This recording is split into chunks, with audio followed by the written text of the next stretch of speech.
But the other argument is simply that there's hardly one single of those SS personnel involved in extermination in Treblinka, in Sobibor, in Chelmno, in Belzec, in Auschwitz-Birkenau, who has denied the existence of gas chambers. Even the medical doctor who received a good treatment by the Nazis, he still, if you think a little bit about it, would be part of the Vernichtung. Because, remember, when you had been deported, yes, it's a good example. We have some university professor of medicine, a Jewish professor of medicine. He was then, according to the rules, regulations, deported. Okay, now when you were deported from Germany, we had 260 or 280 or 300,000 German Jews being deported. You must imagine for just a minute, what does it mean to be deported? You got a message on one day from the Gestapo, local Gestapo, saying Düsseldorf, we have the Gestapo files from Düsseldorf, wonderful source of information. And then you would receive this letter telling you 3 days from now you have to meet at the Bahn, the railway station at this and that time, bringing so and so much with you. Within then you have to see to it you pay your bills for water, for gas, and so on.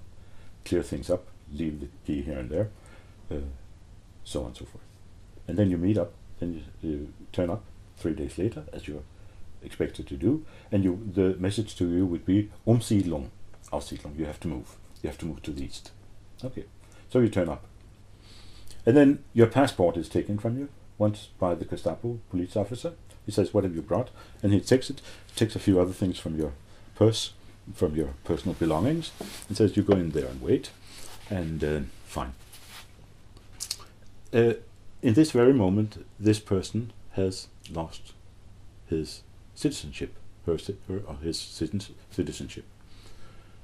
At the same time, the local bank is informed that this person has left the country, has no more identity, and the savings in the bank goes into goes to the German state, is confiscated by the German state. This means that once you're on the train, on your way to the east, there's nothing to come back to. And that is, you have nothing, you are nothing, you're a number. And that means you are on your way to Vernichtung. There's no way back.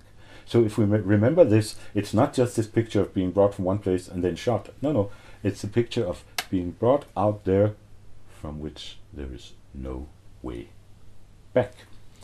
And when, in spite of all this, many Jews actually did come back, it was not in accordance with the order of Hitler, but it was of course due to the way things turned out, that not Hitler but the Allies turned out as winning the war.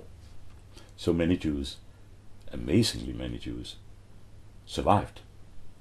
And it's quite striking. Only a few months ago, I believe, it could be read that at present there are no less than 520,000 Jews who, according to German and Israeli sources, survived the Holocaust, which means survived the period 33 to 45, or at least 39 to 45. 520,000 have survived. I wonder what people who are good at statistics say about this.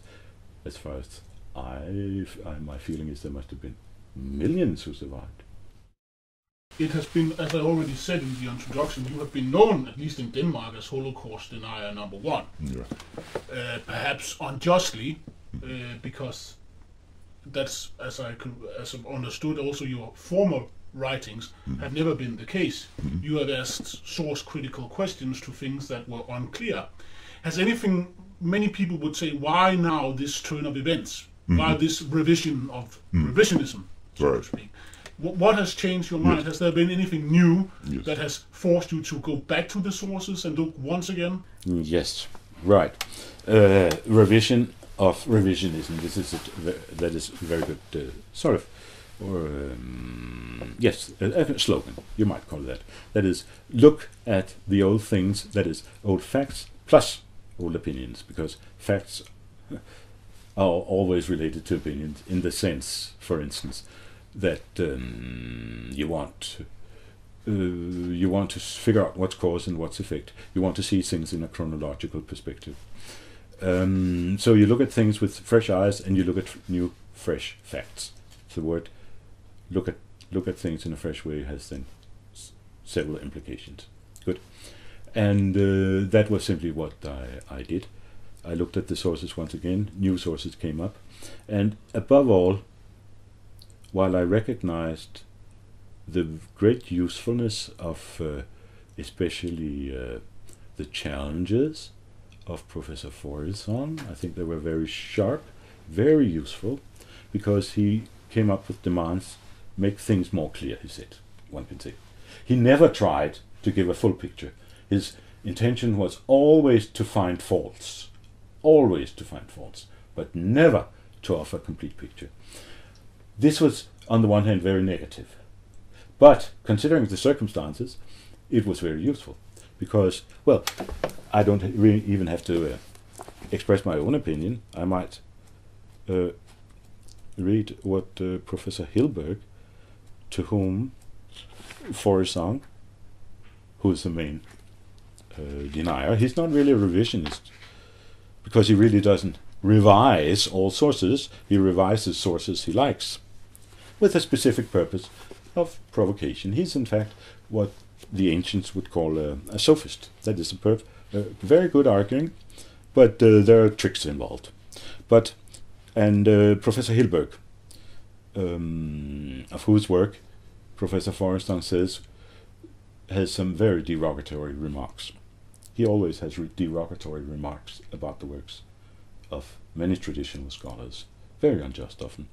Nevertheless, Professor Hilberg says, I will say that in a certain manner, Faurisson and others, without having wished it, have done us a service. They have raised questions which have had as effect to engage the historians in new research. Okay, good thing. You make people research anew. They have forced the gathering of more information. That is correct. Several of important books about this issue have been written in order to debunk or reply to what scholars such as Butts and Faurisson have said. So that is very true. And they have forced us to the re-examination of documents, true, and going further into the understanding of what happened. I think this is very fair on the part of Professor Hilberg. He simply says that there is a merit in the work of the deniers, not in the sense that they have given us a full picture, or in the sense that they have, given a full picture of what actually happened, but in the sense that they have forced us to think things over again. And no examples are given here, but it's quite clear that examples such as the written order, normal historians have had to reconsider this question. And about the gas chamber business in Auschwitz, people have been forced to think it over again. So Faurisson has this effect through his provocative way of handling things, often very aggressive and unfair, as when he characterizes many historians in certain ways. He has nevertheless had the positive effect of setting certain things to work. He has had a hard time, but he has also caused very much confusion. And it is sad to say that when you, for instance, take his writings, 4 volumes, and look in the index to the writings, look for various important names of people having been involved with the Einsatzgruppen, you simply don't find these names. In other words, he deals with this question of mass murder without taking the full evidence into consideration. Dr. Lindtner, you said that the Holocaust, with a capital H, I suppose, has the characteristics of a religion. Could you please elaborate a little bit on that? What do you mean by that? And you said specifically a Jewish religion with roots in the Old Testament. So what do you mean by that? And could you please elaborate on that? Yes. As all people who have studied the Old Testament know very well, there are some features that are very characteristic about Old Testament Judaism. One of them is expressed in the terms an eye for an eye, a tooth for a tooth, which is in fact also the very words of Hitler in his well-known speech in Berlin on the 30th of January 1942. Now the time has come for me to apply the genuine Old Testament law of an eye for an eye, a tooth for a tooth. And then we check in those passages where Moses uses these terms. That is, well, you meet terror by terror.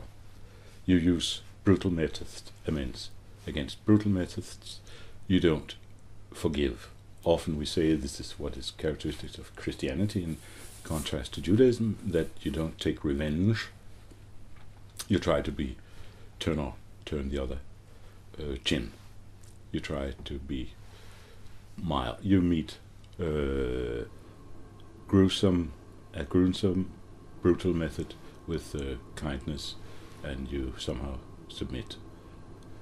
Hitler then chooses brutal method, and he made it very, very clear, because he was facing what he called jüdischer Bolschewismus, Jewish Bolshevism. He was quite persuaded that Bolshevism was an evil. Well, so many people were persuaded. A Danish representative in St. Petersburg said that Bolshevism was an annihilation of European civilization. And many other people said the same thing, including Churchill. And that was how Hitler thought, and that's the motivation for his very, very harsh treatment of the Jews. And it was only natural that after the war the Jews reacted in the same way. And, well, they couldn't, of course, punish Hitler. He was no more available. So, by and large, the Germans, not individual Germans merely, but the Germans were made responsible. And at least this is what we can hear from German presidents and so on today, that we Germans have to pay. We did something evil. We are responsible, not just Hitler, but we are responsible, and so the Germans have to pay. And if I remember correctly, some German chancellors or presidents may have said, and we have to do so for a very long time. That's the situation today here, yes?